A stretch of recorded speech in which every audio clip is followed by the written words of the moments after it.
जिथे होत्या जातीच्या भिंती उंच, तिथे ज्यांनी शिक्षणाची खिडकी उघडली.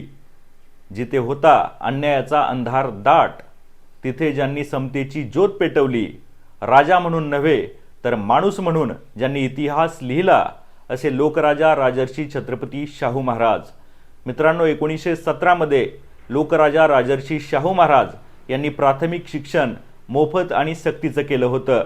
जे पालक आपल्या मुलांना शाळेत पाठवणार नाहीत त्यांना 1 रुपया दंड लावला होता. त्यावेळेसचा 1 रुपया म्हणजे आत्ताचे जवळपास हजारो रुपये. पैशाच्या भीतीनं पालक मुलांना शाळेत पाठवत होते आणि आपोआपच मुलांची शैक्षणिक प्रगती होत होती. आपण म्हणतो की शिक्षण हे वाघिणीचं दूध आहे आणि ते पिल्यानंतर माणूस गुरगुरल्याशिवाय राहणार नाही, पण खऱ्या अर्थानं या मातीला शिक्षणाचं बाळकडू पाजण्याचं काम लोकराजा राजर्षी छत्रपती शाहू महाराज यांनी केलं होतं. त्यांची आज जयंतीनिमित्त त्यांना विनम्र अभिवादन.